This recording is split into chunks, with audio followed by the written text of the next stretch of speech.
The moment my sister slid that rent increase notice across the dining table, our parents didn't flinch.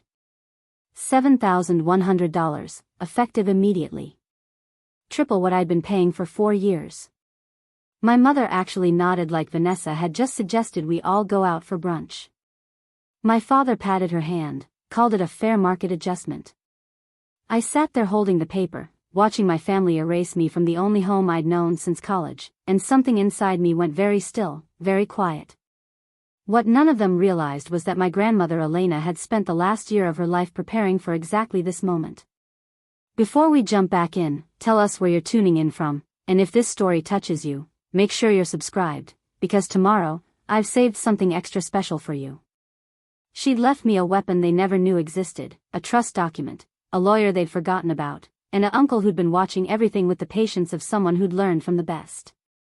Tonight, in a conference room downtown, my sister's greed, my parents' favoritism, and 4 years of documented exploitation would collide with the truth Elena Morrison had sealed away, waiting for the day her golden girl got too bold.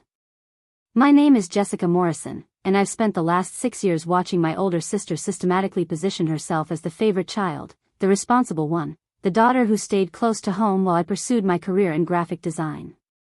After our grandmother died, Vanessa somehow convinced our parents she should manage the family properties.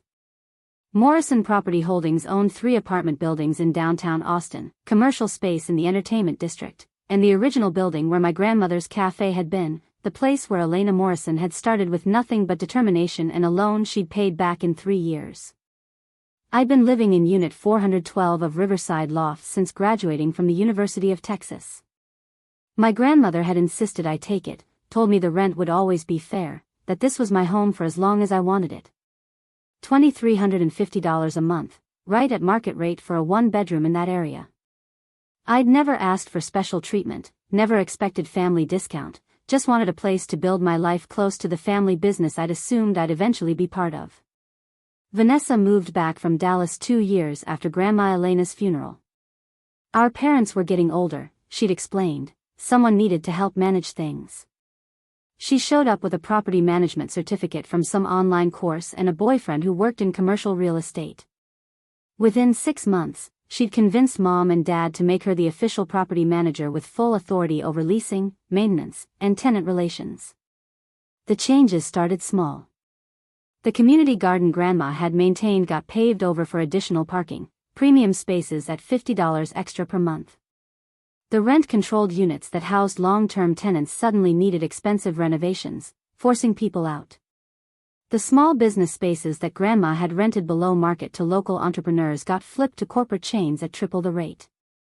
Each time I questioned these decisions at family dinners, Vanessa would smile that patient smile, the one that said I didn't understand business, didn't understand what it took to maximize property value. But I'd stayed quiet, paid my rent on time, kept my head down. Grandma had been gone for 6 years. Maybe Vanessa was right. Maybe I was being sentimental about keeping things the way they were. Maybe this was just how family business evolved. Then 2 weeks ago, I came home from a client meeting to find that notice taped to my door. Not slipped under, not mailed, not even handed to me personally, just taped there for anyone walking by to see. Notice of rent adjustment, effective October 1st. New monthly rate, $7,100. Below that, in Vanessa's neat handwriting, a note that said I should let her know by the end of the week if I intended to renew at the new rate, otherwise she had interested parties ready to move in. $7,100 for a 1-bedroom apartment. In a building my family owned. For a unit I'd lived in for 4 years without a single late payment, without a single complaint, without anything but respect for the property my grandmother had built. I'd called Vanessa immediately. She'd answered on the 3rd ring, her voice cheerful, almost amused. "It's just market rate, Jess. Austin's booming. That unit could easily get $9,000 from the right tenant. I'm actually giving you a deal." When I mentioned that rent control ordinances capped increases at 8% annually, she'd laughed. Those don't apply to family-managed properties under certain LLC structures. Dad's lawyer confirmed it. "You're welcome to move somewhere more affordable if this doesn't work for your budget." The family dinner happened 3 days later. I'd requested it specifically, needed to talk to Mom and Dad directly, figure out what was happening. Vanessa had seemed delighted by the idea, suggested we meet at the house in Westlake Hills, where I'd grown up, where Sunday dinners used to mean Grandma's cooking and stories about building her business from nothing. I arrived early, helped Mom set the table while Dad fired up the grill on the back patio. Everything felt normal, familiar, safe. Then Vanessa walked in with her boyfriend Trevor, both of them dressed like they'd come from some business function, and I watched my sister transform into the version of herself she performed for our parents. She hugged Mom, complimented the flowers, asked Dad about his golf game, played the devoted daughter who'd sacrificed her Dallas career to come home and help family. We made it through appetizers before I brought up the rent increase. I'd rehearsed what I wanted to say, kept it factual, non-emotional, just daughter trying to understand a business decision that seemed designed to force her out. I mentioned the 4 years of on-time payments, the city ordinances about rental increases, the fact that comparable units in the area were going for $4,500 at most. Vanessa let me finish, then turned to our parents with this expression of patient concern. Jess doesn't understand property management. The unit she's in is premium, corner view, updated appliances, hardwood floors we installed last year. Market rate for that space is legitimately in the $7,000 to $9,000 range. I've had 3 inquiries just this week from young professionals willing to pay asking price. But I'm family, I said, hating how small my voice sounded. Doesn't that matter? Vanessa's smile never wavered. Of course it matters. That's why I'm offering it to you first instead of listing it publicly. You get right of first refusal. Dad cleared his throat, set down his fork. Sweetheart, Vanessa's been doing an excellent job managing the properties. Revenue is up 22% since she took over. She knows what she's doing. And Mom, my mother who'd sung me lullabies and braided my hair and told me I could be anything, nodded along. It does seem fair, honey. Austin real estate is very competitive right now. Maybe it's time to think about buying your own place anyway. Building equity instead of renting. I looked around that table at the 3 of them, unified in their certainty that pricing me out of my home was reasonable business practice. Vanessa had positioned herself perfectly, the responsible daughter making tough but necessary decisions, while I was the younger sister who didn't understand how the real world worked. The dinner ended with hugs and promises to think about it, with Mom packing me leftovers and Dad mentioning he knew a good realtor if I wanted to start looking at condos. Vanessa walked me to my car, put her hand on my shoulder like we were conspirators. I know this is hard, but trust me, it's better for everyone. That unit is wasted on you anyway. You're barely there with your work schedule. I drove back to Riverside Lofts feeling hollowed out, parked in my assigned space, the one I'd had for 4 years, and sat in the darkness wondering if I was crazy. Maybe they were right. Maybe I was being unreasonable expecting special treatment just because we shared last names. Then I remembered something Grandma Elena had told me the month before she died. We'd been sitting in her hospital room, just the 2 of us, and she'd gripped my hand with surprising strength. Your sister has our last name, but not our heart. When the time comes, you'll understand what I've done. Trust Martin. He knows everything. Uncle Martin, Dad's younger brother, who'd helped Grandma build the business, who'd been strangely absent from family dinners since Vanessa took over management. I hadn't thought about those words in years, had assumed they were just the rambling of a sick woman trying to make sense of family dynamics. Now, sitting in my car with an eviction notice essentially taped to my door, I wondered if maybe my grandmother had seen this coming.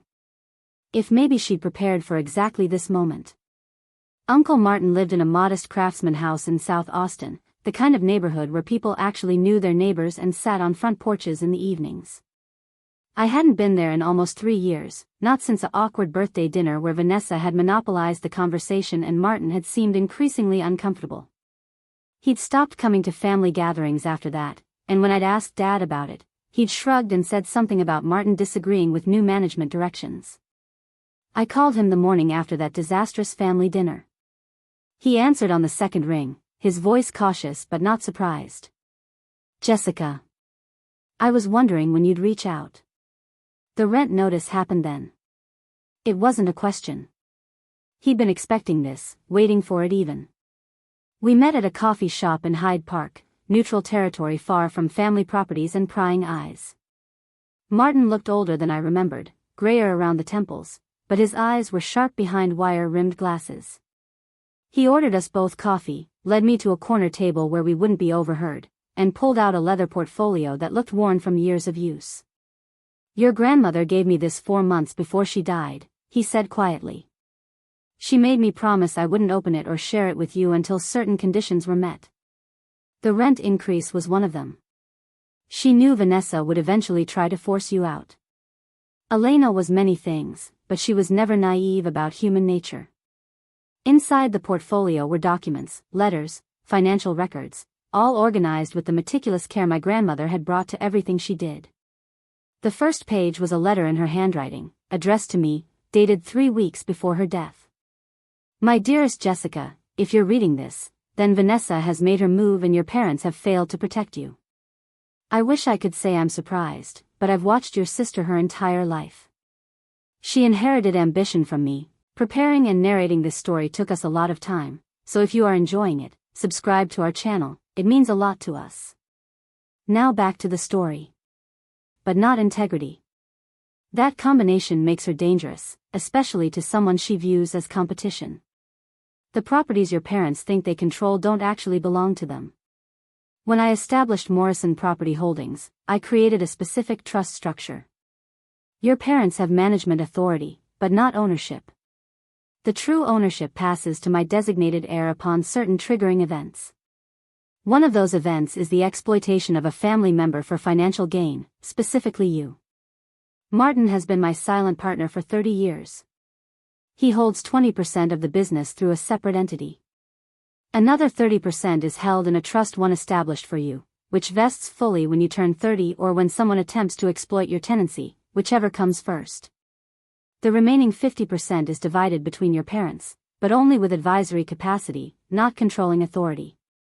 If Vanessa has tripled your rent or attempted to force you from your home, the trust activates immediately. Martin will explain everything. He's been documenting every decision made since I died, every change to the properties, every deviation from the values I built this business on. I gave him access to all financial records, all lease agreements, all correspondence. He knows where the bodies are buried because I asked him to pay attention. I'm sorry I couldn't protect you while alive without causing a family war that would have hurt you more. But from death, I can give you what you need, the truth, the tools, and the property empire I built for someone who would honor what it represents. Your sister thinks she's won. Let her believe it a little longer. All my love, Grandma Elena." I read the letter 3 times before looking up at Martin. My hands were shaking, coffee forgotten and going cold between us. She knew. She knew everything. Martin nodded slowly, pulled out another folder from the portfolio. She knew Vanessa would come back after her Dallas career stalled. Knew your parents would enable her because they always have. Elena loved your father, but she wasn't blind to his weaknesses. He's always taken the path of least resistance when it came to Vanessa's demands. "What did you document?" I asked, my voice barely above a whisper. "Everything," Martin said simply. He opened the second folder, revealing spreadsheets, printed emails, financial statements marked with highlighter. Vanessa has been systematically overcharging tenants across all 3 buildings for the past 18 months. She increases rent beyond legal limits, claims exemptions that don't actually apply, and pockets the difference through a consulting company she established. Trevor, her boyfriend, is listed as a property consultant. They bill the LLC $4,500 monthly for services that don't exist. He showed me bank statements, transfer records, invoices for phantom repairs and upgrades that never happened. The community garden wasn't paved for parking revenue, it was paved because a developer friend of Trevor's wanted the contract, paid $15,000 over market rate, and kicked back 30% to Vanessa's consulting company. The small businesses forced out weren't replaced by corporate chains willing to pay more, they were replaced by companies Trevor had connections to, all paying undisclosed referral fees. She's been embezzling from the family business, I said, the reality settling over me like ice water. For 18 months. Maybe longer, but I can only prove 18 months definitively. Martin pulled out another document. Here's where it gets interesting. The rent control ordinances you mentioned, Vanessa told you they don't apply. She's wrong. The LLC structure doesn't exempt family properties from city housing regulations. Austin implemented strict rent control in 2023 for buildings over 12 units. Riverside Lofts has 48 units. Every increase over 8% annually is illegal and grounds for tenant lawsuits. How many tenants has she overcharged? I asked, already knowing the answer would be bad. 32 across all 3 buildings. Most are young professionals who don't know their rights or are too intimidated to challenge a property management company. But I've been documenting every lease, every increase, every violation. The City Housing Authority would be very interested in this pattern. Martin leaned back, studied me carefully. Your grandmother built this business on integrity. She charged fair rents, maintained properties impeccably, supported local businesses, treated tenants like community members, not revenue streams. Vanessa has corrupted everything Elena stood for in less than 2 years. The question is, what do you want to do about it? I thought about my sister's smile across that dinner table, my parents' casual dismissal of my concerns, the 4 years I'd spent believing I was the problem, the difficult daughter who didn't understand business realities. I thought about my grandmother spending her final months setting up this protection, trusting Martin to watch and wait and document until the moment came. What did Grandma want me to do? I asked. Martin smiled, the first genuine smile I'd seen from him. She wanted you to take what's yours and fix what's been broken. The trust activates when I file specific paperwork with the court. Once activated, you become majority owner of Morrison Property Holdings with full authority to make management decisions. Your parents retain their advisory positions and profit sharing, but no operational control. Vanessa's employment terminates immediately. And the evidence of embezzlement, Martin's expression hardened. That becomes leverage. Vanessa can accept termination quietly and repay what she's stolen, or she can fight and face criminal charges for fraud, embezzlement, and housing code violations. Elena wanted you to have the choice, mercy or justice. She didn't specify which you should choose. I stared at the documents spread across the table, years of my grandmother's planning, Martin's patient documentation, evidence of my sister's systematic betrayal of everything our family business had represented. The apartment I loved, the community Grandma had built, the tenants being exploited, all of it could be restored. But it would mean destroying my relationship with my sister and probably my parents too. How long do I have to decide? I asked. Martin checked his watch. The trust paperwork needs to be filed within 30 days of the triggering event. The rent notice was dated 2 weeks ago. You have 16 days. After that, the window closes and everything reverts to current status. Your grandmother believed in deadlines. They force clarity. He gathered the documents, placed them back in the portfolio, and slid it across the table to me. This is yours now. Read everything. There are letters from tenants, financial analyses, even security footage from the buildings showing Vanessa entering units without proper notice. Elena left nothing to chance. When you're ready, call Sarah Blackwell. She's the attorney who helped Elena structure the trust. She's been on retainer for 6 years, waiting for this moment. I took the portfolio, felt the weight of it, both physical and metaphorical.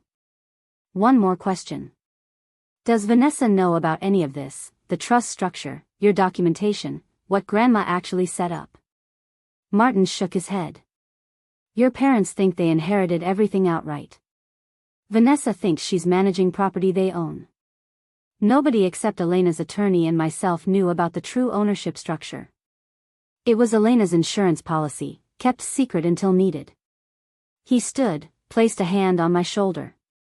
Your grandmother loved you fiercely, Jessica.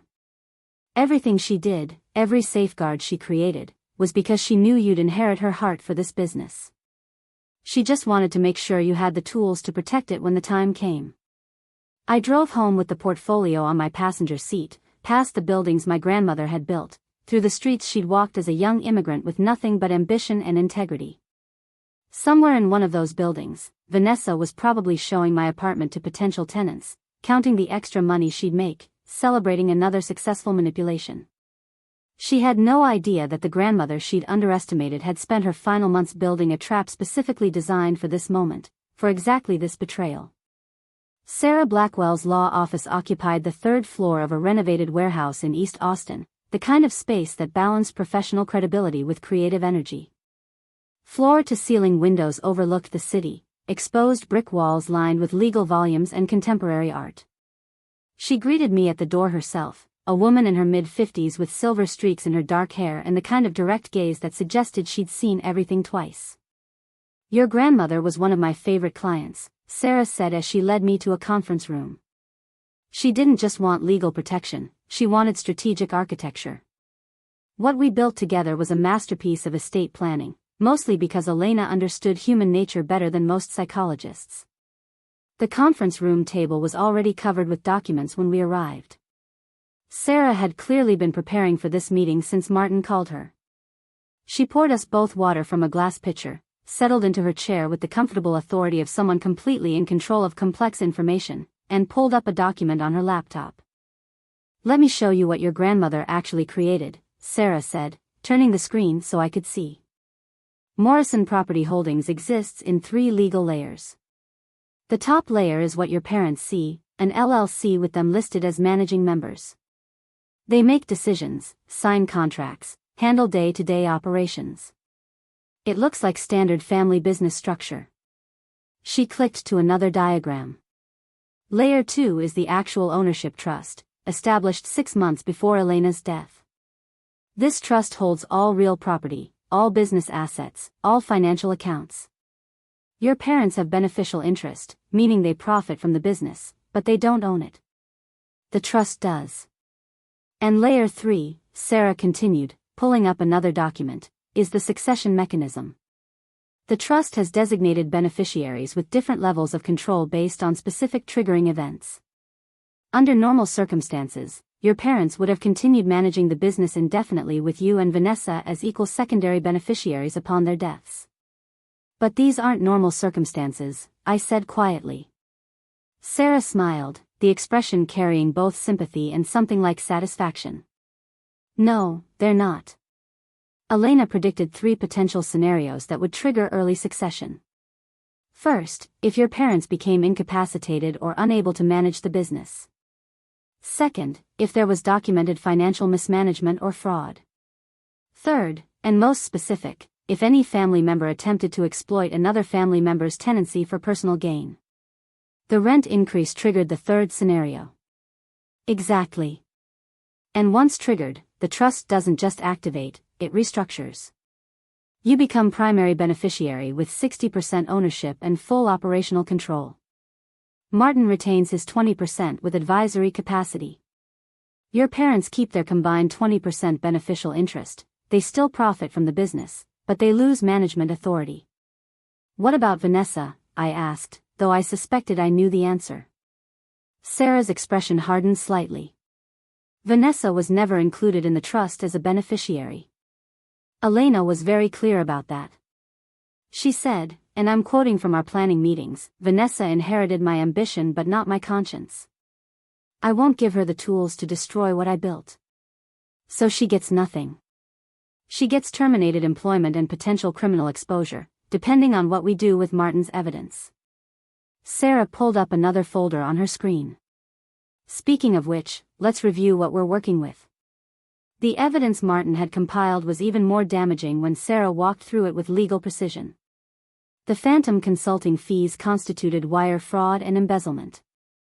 The illegal rent increases violated not just city ordinances but also federal fair housing regulations, since some increases appeared to target specific demographic groups. The kickback arrangements with Trevor's associates qualified as commercial bribery. The unauthorized unit entries without proper notice violated tenant privacy rights and potentially constituted criminal trespass. Any one of these could result in criminal charges, Sarah said. Combined, we're looking at potential felony counts for fraud, embezzlement, and conspiracy. Trevor could be charged as an accomplice. The financial exposure alone, between stolen funds and tenant restitution, exceeds $200,000. I felt sick. My sister hadn't just been greedy, she'd been systematically criminal. And my parents, I started. They didn't know, Sarah said firmly. Martin's documentation makes that clear. Vanessa controlled all financial reporting, provided summary statements that hid the details. Your parents trusted her completely, which was their failure, but not their crime. They're guilty of negligence and favoritism, not fraud. So what happens now? I asked. Sarah closed her laptop, gave me her full attention. Now you decide what kind of owner you want to be. I can file the trust activation paperwork tomorrow. Within 72 hours, you'll have legal control of Morrison Property Holdings. Vanessa's authority terminates immediately. Your parents will be shocked, probably angry, definitely confused. Your family dynamics will never be the same. And Vanessa, I asked. That's your choice. Option 1, we present the evidence privately. She resigns, signs an agreement to repay the stolen funds over time, and leaves quietly. No criminal charges, no public exposure, just termination and restitution. Your parents never have to know the full extent of what she did. Option 2, Sarah continued, we file criminal complaints with the district attorney, civil suits on behalf of defrauded tenants, and housing code violations with the city. Everything becomes public record. Vanessa faces criminal prosecution, potential jail time, and financial ruin. Your family's reputation takes a hit, but the truth comes out completely. There's also option 3, Sarah added. You do nothing. Let the 30-day window expire. The trust remains dormant. Vanessa continues as property manager. You find a new place to live, walk away from all of this, and let your grandmother's planning disappear unused. That's not really an option, I said. Sarah smiled. Elena said you'd say that. She told me, Jessica has my backbone, she just hasn't needed to use it yet. Looks like she was right. I stared out the window at the Austin skyline, at the buildings that represented my grandmother's legacy, her integrity, her commitment to community over pure profit. Somewhere in one of those buildings, 32 tenants were being overcharged, their trust in fair housing exploited for my sister's greed. In another building, the space where Grandma's cafe had been now housed a corporate chain that cared nothing about the neighborhood it served. If I do this, if I activate the trust and take control, can I fix everything? I asked. Can I reduce the rents, bring back the community spaces, make it what Grandma intended? You can do whatever you want, Sarah said. You'll be majority owner with full operational authority. You can reduce rents, though I'd advise doing it gradually to avoid financial instability. You can terminate exploitative leases and recruit businesses that serve the community. You can restore every single thing Vanessa changed. What about my parents? How do I explain this to them? Sarah pulled out another document. Elena wrote them a letter too, to be delivered when the trust activates. She explains everything, the structure she created, why she created it, why she chose you as primary beneficiary. She takes responsibility for the secrecy, asks them to understand she was protecting the business and protecting you. Whether they'll accept that, I can't predict. But at least they'll hear it from her. I thought about my father's uncomfortable silence at that dinner, my mother's automatic support of Vanessa's decisions, the way they'd both chosen the path of least resistance over protecting their younger daughter. Would they understand why Grandma had excluded them from real ownership, why she'd built these safeguards, why she'd chosen me? Does the letter say why she picked me? I asked. Sarah nodded. She wrote, Jessica reminds me of myself at that age, hungry to build something meaningful, willing to work hard, but not willing to compromise integrity for profit. Vanessa would have maximized revenue and destroyed everything that made Morrison Properties special. Jessica will honor what matters. The weight of that trust, both the legal entity and the emotional faith, settled over me. My grandmother had spent her final months planning this transition, creating protection I didn't know I needed, believing in a version of me I wasn't sure I'd grown into yet. I'm scared, I admitted. Scared of confronting Vanessa, scared of my parents' reaction, scared of running a business I've never managed. Sarah's expression softened. Elena knew you'd be scared. That's why she left you Martin as advisor, me as legal counsel, and a financial cushion in the trust to handle any initial instability. You won't be doing this alone. And for what it's worth, I've been practicing law for 30 years. Your grandmother's judgment of character was flawless. If she believed you could do this, you can.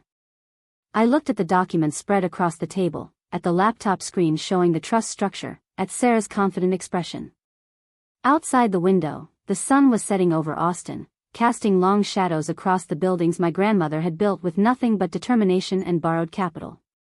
She'd come to this country with nothing, built an empire on integrity, and spent her dying months ensuring it would survive her passing in the right hands. How could I walk away from that? How could I let Vanessa's greed destroy what Elena had sacrificed everything to create? I can't let her win, I said finally. I can't let Grandma's legacy become just another profit-maximizing real estate portfolio. Sarah nodded, already pulling up forms on her computer. Then let's begin. I'll file the trust activation first thing Monday morning. By Wednesday, you'll be the legal owner of Morrison Property Holdings. We should schedule a meeting with Vanessa for Thursday, give her one chance to resign quietly before we move to option 2. And my parents, they get Elena's letter on Wednesday, same day you take control. I'll deliver it personally if you'd like, explain the legal structure, answer their questions. It might be easier coming from me initially rather than you having to defend choices your grandmother made. I nodded, grateful for the buffer. Thursday for Vanessa. I want Martin there too. And I want her to see all the evidence, every document, every violation, every theft. I want her to understand exactly how completely she's been caught. Sarah smiled, and this time it carried an edge. Your grandmother would approve. Elena believed people should face the full weight of their actions before being offered mercy. We'll prepare a presentation that makes the situation unmistakably clear. As I left Sarah's office, portfolio in hand and trust activation scheduled, I felt something shift inside me. Fear was still there, but underneath it was something stronger, something that felt like my grandmother's steel spine finally showing through. Vanessa had 4 days left of believing she'd won, 4 days of thinking her manipulation had succeeded, 4 days before she learned that the grandmother she'd underestimated had built a trap so perfect it had waited 6 years to spring. I drove past Riverside Lofts, looked up at my apartment window, the home Vanessa thought she could price me out of. By Wednesday, I'd own the building. By Thursday, she'd be gone.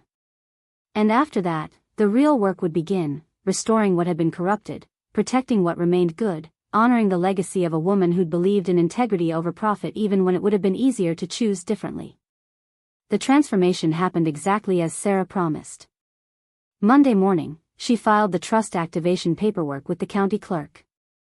Tuesday, official notifications went out to the registered business address, to the bank holding Morrison Property Holdings accounts, to the insurance companies, to every entity that needed to recognize the ownership change.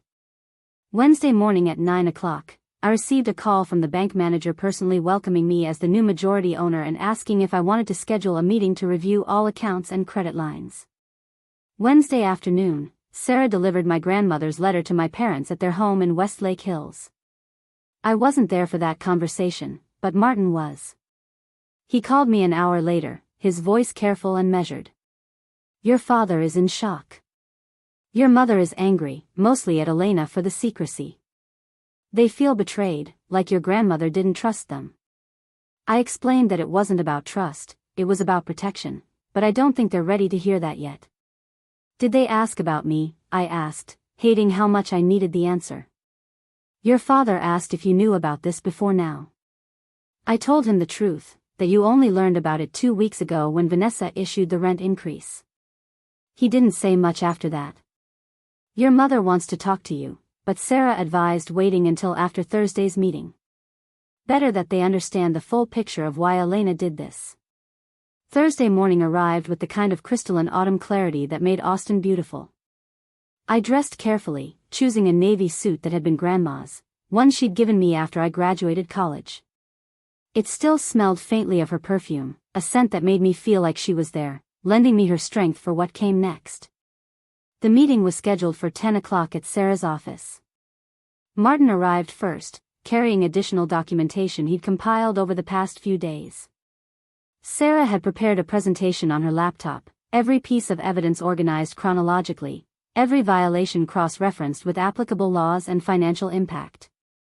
We were reviewing the order of presentation when the receptionist called back to say Vanessa had arrived with Trevor and an attorney none of us recognized. She brought her own lawyer, I said, surprised despite everything. Sarah smiled grimly. She's scared. Good. She should be. Let them wait 5 minutes. Power dynamics matter in negotiations.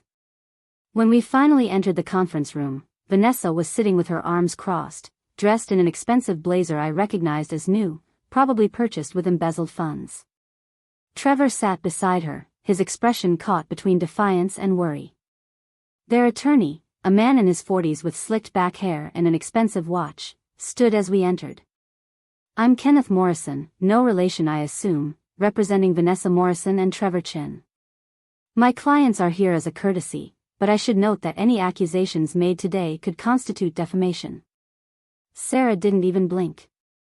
Nothing we present today is accusation, Mr. Morrison. It's documented fact. Please, sit down. This will take some time. Vanessa's eyes locked on mine, and I saw the moment she registered something had shifted. I wasn't the younger sister she'd dismissed at that family dinner. I stood differently, held her gaze without flinching, carried myself with a certainty that seemed to unsettle her. What's this about, Jessica? She asked, voice artificially sweet. If this is about the rent increase, I told you that's market rate. Dad and Mom agreed it was fair. This isn't about the rent increase specifically, Sarah said, taking control. This is about the systematic fraud, embezzlement, and housing code violations you've committed over the past 18 months as property manager of Morrison Property Holdings. She clicked to the first slide of her presentation. As of yesterday, Ms. Jessica Morrison became majority owner of Morrison Property Holdings through a trust activation that was always part of the estate structure. Your employment is terminated effective immediately, and we're here to discuss the terms of your departure. The color drained from Vanessa's face. She turned to her attorney, who looked equally blindsided.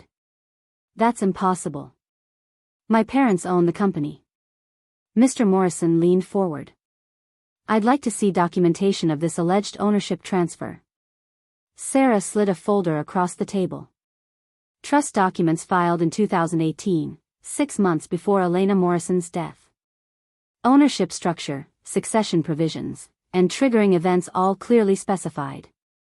The activation was filed Monday and is now registered with all relevant authorities.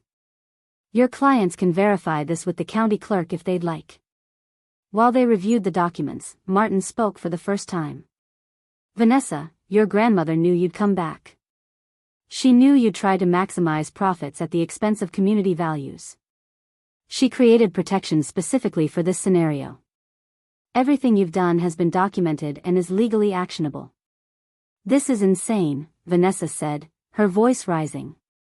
Dad and Mom would have told me if there was some secret trust structure.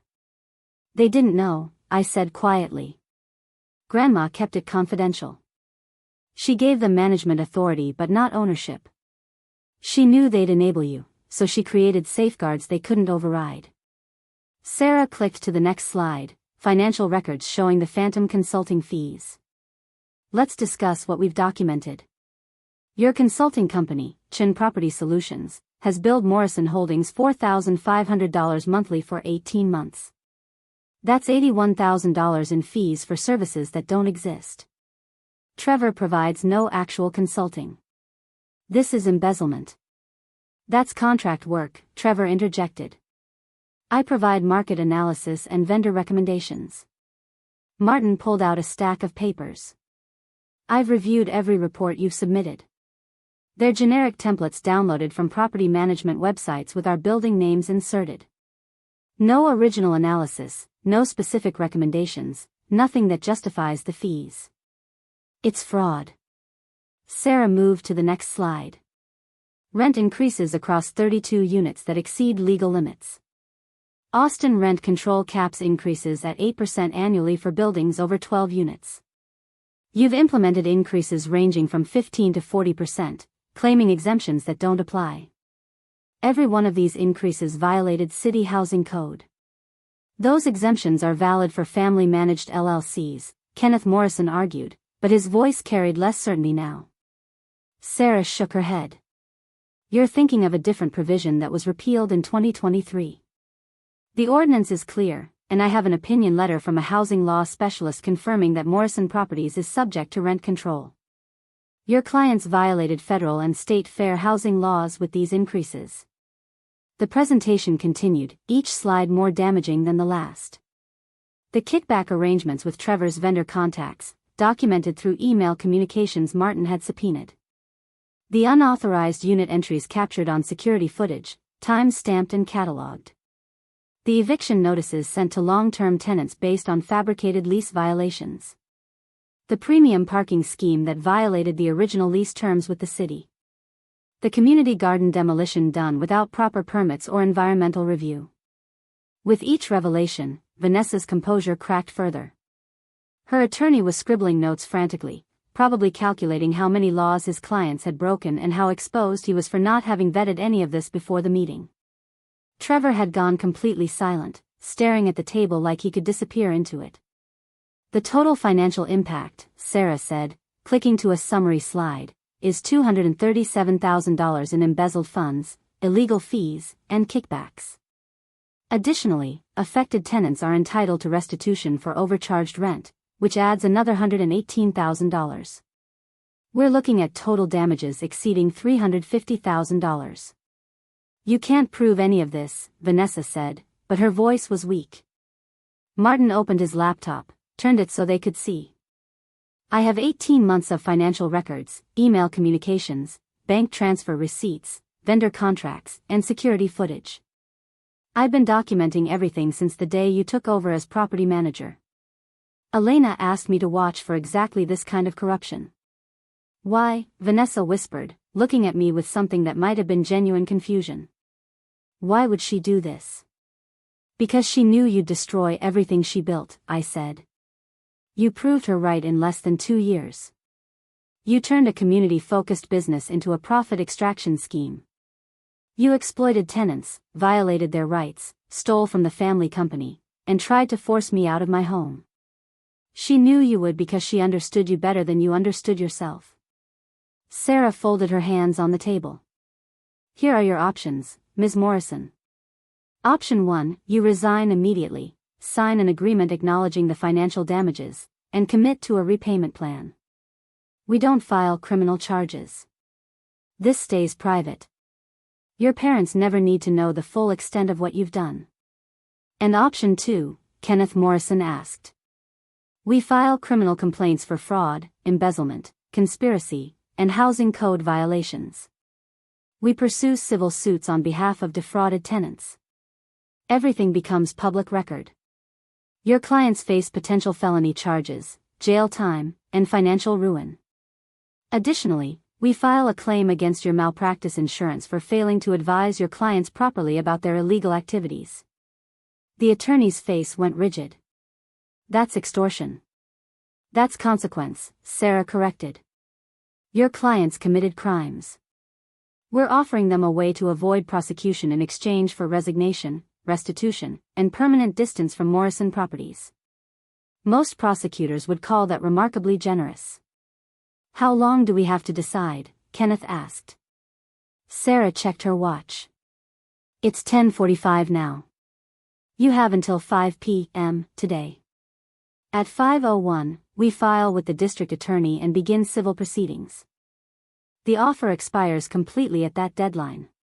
Vanessa looked at me across the table, her carefully constructed superiority completely shattered. You'd really do this, send your own sister to jail? I held her gaze steadily. You tried to steal my home, embezzled from our family business, and corrupted everything Grandma built. What did you think would happen when someone finally paid attention? She stood abruptly, Trevor and her attorney scrambling to follow. We need to discuss this privately. 6 hours, Sarah reminded them. After that, the choice is made for you. As they left, Vanessa paused at the door, looked back at me one more time. Mom and Dad will never forgive you for this. Maybe not, I said. But Grandma already did. She forgave me for being too trusting, for not seeing what you were doing sooner, for almost letting you destroy her legacy. That's enough for me. The door closed behind them. Martin let out a long breath. That went exactly as expected. She'll take the deal. She has to. Sarah was already drafting the resignation agreement. I'll have this ready within the hour.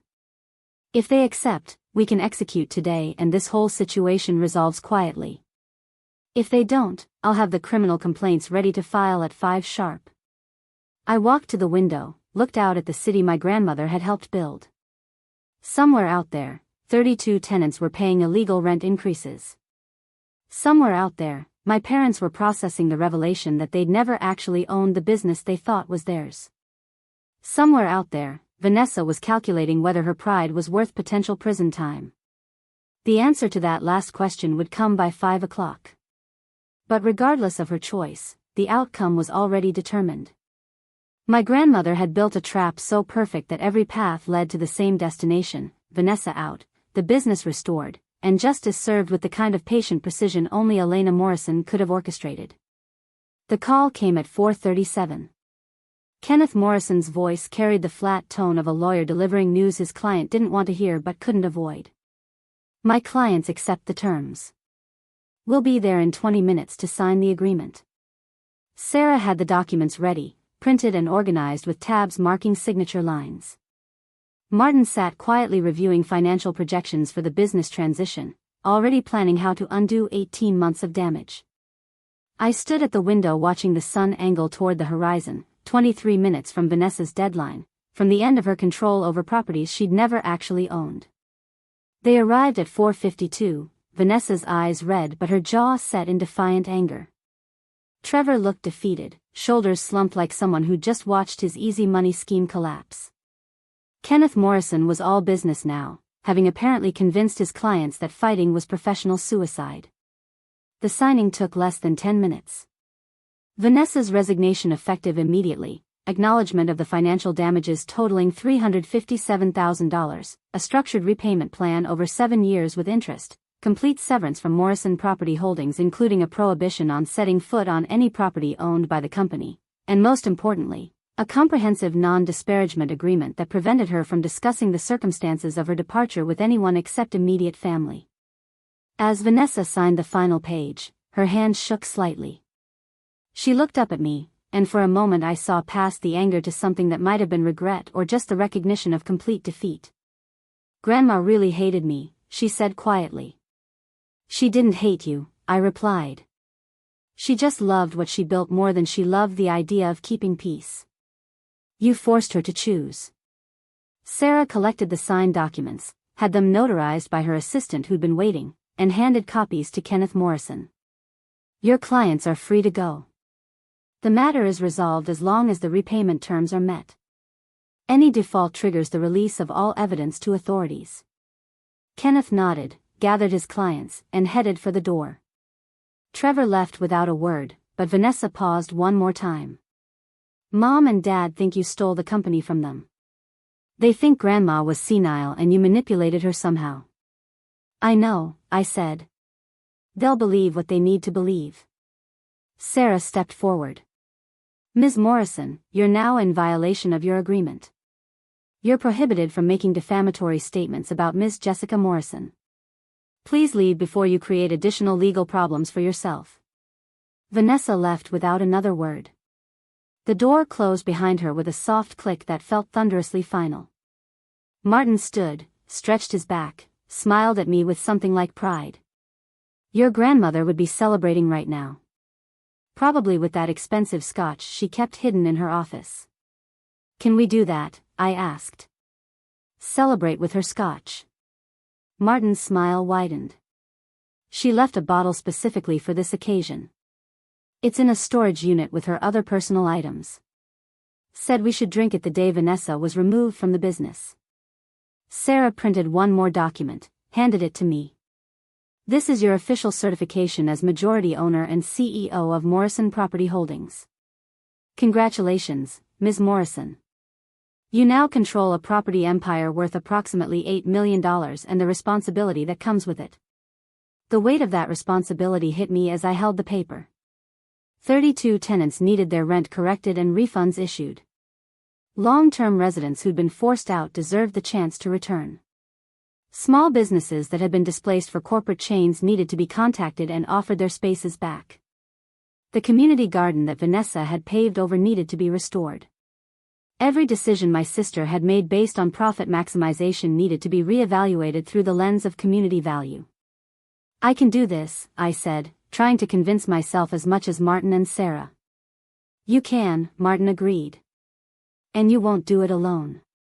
I've already contacted 3 of the property managers Vanessa fired, good people who understood Elena's vision. They're all willing to come back. We'll have an operations team in place by next week. My phone buzzed with a text from my father. We need to talk. Family meeting tomorrow at the house. Please come. I showed it to Martin. They're ready to have the conversation. Do you want me there? He asked. I shook my head. This one I need to handle myself. Whatever they say, whatever they believe about Grandma's choices or mine, I need to face it directly. The next morning I drove to Westlake Hills with Grandma's letter to me in my bag, not the trust documents or the evidence of Vanessa's fraud, just the personal letter where she'd explained why she chose me, why she built these protections, why she'd kept secrets from her own son. If my parents couldn't accept her explanation, maybe they could at least read her words and understand the love behind the strategy. They were waiting in the living room where we'd had that disastrous dinner 3 weeks earlier. Mom looked tired, Dad looked older than I remembered. Neither of them stood when I entered. I sat across from them, the coffee table between us feeling like a chasm. Your grandmother lied to us, Mom said without preamble. Built an entire secret structure and let us believe we owned something we didn't. Dad was quieter. Why didn't she trust us, Jessica? We would have listened if she had concerns about Vanessa. Would you have? I asked gently. When I came to you about the rent increase, you dismissed my concerns immediately. You took Vanessa's side without even questioning her numbers or her motives. Grandma watched you do that for years with smaller things. She knew you'd choose the path of least conflict. So she cut us out, Mom said, her voice rising. Made us employees in our own company. You're not employees, I corrected. You still own 20%. You still profit from the business. You just don't have operational control because Grandma knew you'd let Vanessa destroy everything she built. I pulled out the letter, slid it across the table. She wrote you both a letter explaining everything. But she also wrote me this one. Maybe if you read what she said about why she chose me, you'll understand this wasn't about cutting you out. It was about protecting what mattered most to her. Dad picked up my letter, read it silently while Mom looked over his shoulder. I watched their expressions change as they absorbed Grandma's words about integrity versus profit, about my resemblance to her younger self, about the backbone I'd need to honor her legacy. When they finished, Dad set the letter down carefully. His eyes were wet. She really believed Vanessa would corrupt the business, he said. She was right, I replied. Then I told them everything, not to hurt them but because they deserved the truth. The embezzlement, the illegal rent increases, the kickbacks and fraud. I showed them the summary Sarah had prepared, enough detail to make the scope clear without overwhelming them with every violation. By the time I finished, Mom was crying silently and Dad had his head in his hands. We failed, Dad whispered. We let her do all of that because it was easier than asking hard questions. I reached across the table, took his hand. Grandma didn't give you the tools to stop Vanessa because she knew it would tear the family apart. She gave them to me because I didn't have the same history, the same blind spots. This way, you get to keep your relationship with Vanessa if you want it. I'm the one who had to end her control. What happens now? Mom asked. Now I fix what was broken, I said. Correct the rents, restore the community spaces, bring back the values Grandma built this business on. Martin will help me. Sarah will handle the legal side. And you two can be as involved or uninvolved as you want. Your profit share doesn't change. You just don't have to make the hard decisions anymore. Dad looked at me for a long moment. You've grown into someone remarkable, Jessica. Your grandmother saw it before we did. I'm sorry we didn't protect you from Vanessa. I'm sorry we made you feel like your concerns didn't matter. I nodded, accepting the apology even as I knew our relationship had fundamentally changed. Some distances couldn't be fully bridged, some trust once broken couldn't be completely restored. But maybe we could build something new, something honest, something that honored both what we'd lost and what remained. 3 months later, I stood in what had been the paved parking lot watching construction crews prepare the ground for the new community garden. It would be bigger than the original, with raised beds for elderly tenants, a children's play area, and a small pavilion where Grandma's cafe had once stood. A plaque was being installed naming it the Elena Morrison Community Garden, a permanent reminder of the woman who'd built an empire on integrity and protected it with patient, meticulous love. My apartment rent was back to the original $2,350. 31 other tenants had received refunds and rent corrections, some crying with relief at the sudden financial breathing room. 6 of the small businesses Vanessa had forced out were moving back into their old spaces at the below-market rates Grandma had always charged. The property managers Martin had rehired were transforming the business culture back to community focus over profit maximization. Vanessa made her first repayment on time, a check delivered through her attorney with no personal note. My parents and I had Sunday dinners again, though we avoided talking about the business or Grandma's choices. Some wounds needed more time than 3 months to heal. But we were trying, and that felt like enough for now. My phone buzzed with a text from Martin. Board meeting in an hour. Ready to present the 5-year community development plan. I smiled, typed back that I was on my way, and took one last look at the garden construction. This was what Grandma had wanted, not just protecting assets but protecting purpose, not just preserving wealth but preserving values. She'd given me the tools to fight for what mattered and the wisdom to know that some things were worth more than keeping peace. As I drove toward the office, I passed the buildings that made up Morrison Property Holdings, past the windows of people who would never know how close they'd come to losing their homes to someone's greed, past the spaces being restored to their original purpose, past the legacy that had been corrupted and was now being healed. My grandmother had built all of this from nothing. She'd protected it in death with the same fierce intelligence she'd shown in life. And now it was mine to steward, to grow, to honor. Not through manipulation or profit maximization, but through integrity, community focus, and the kind of patient long-term thinking that built empires that lasted. The future stretched ahead full of challenge and responsibility and the quiet satisfaction of doing work that mattered. Grandma would have been proud. More importantly, I was finally proud of myself. Up next, you've got 2 more standout stories right on your screen. If this one hit the mark, you won't want to pass these up. Just click and check them out.